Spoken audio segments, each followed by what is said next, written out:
had a stroke at 41, and I was actually working out at the gym, and my partner happened to be an MD, and she noticed there was something wrong with me.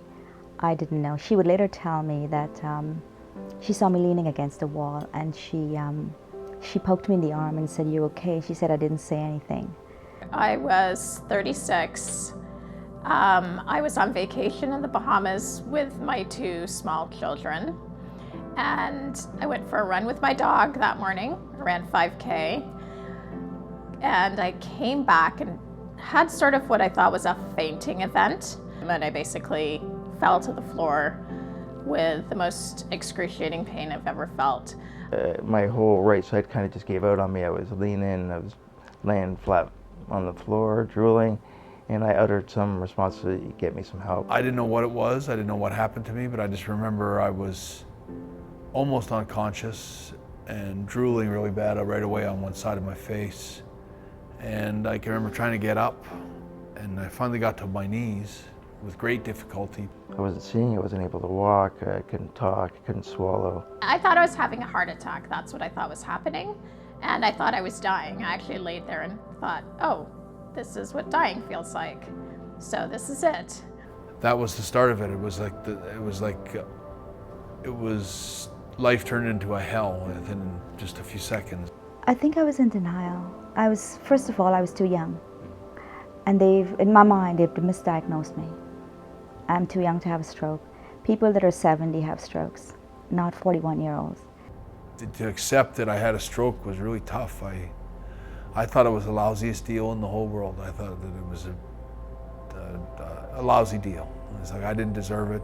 Man, woman, boy, girl, any age, it doesn't really seem to have any boundaries.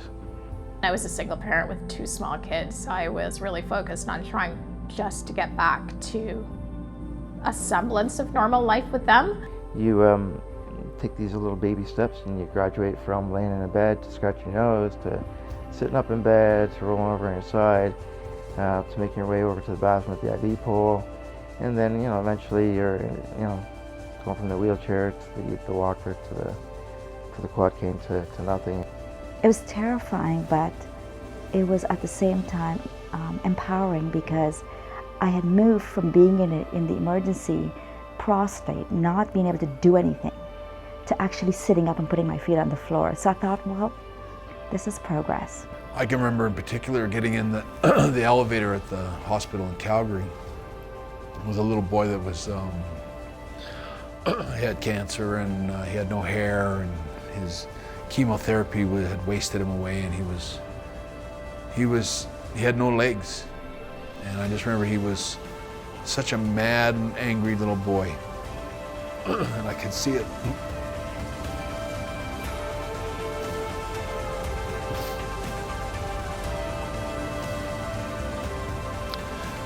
I could see it in his face, and I think for me, seeing that and seeing how much he was fighting,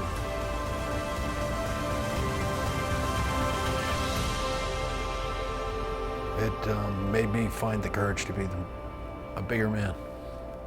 My huge focus once I got to rehab was trying to walk, but it was hard.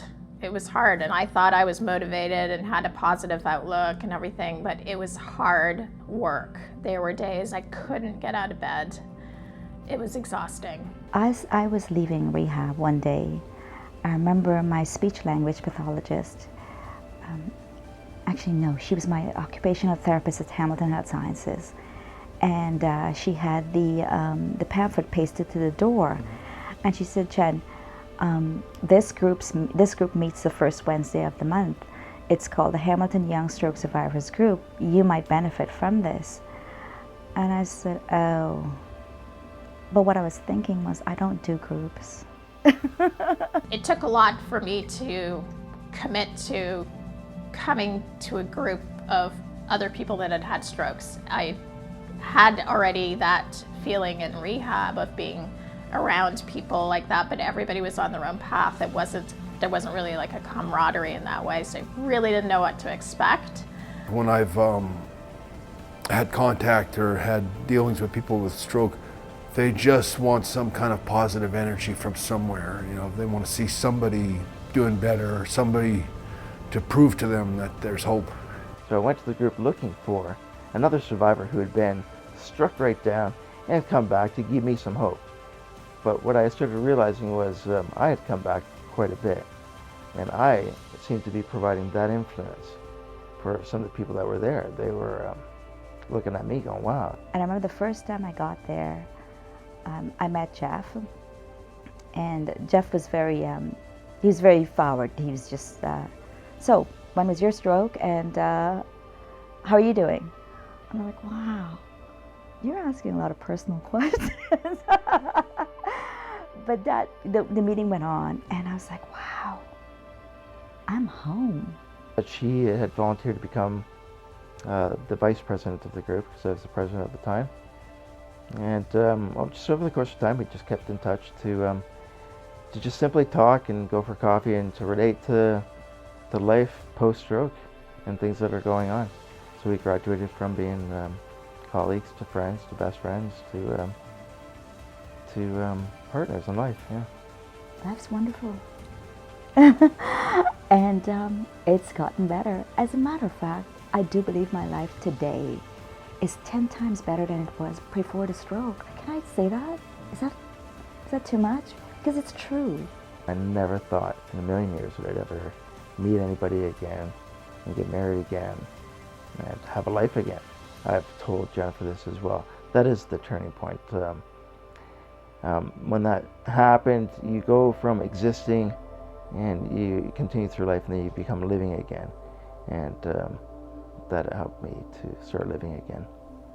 Is simply getting that flyer and going to the group and living life.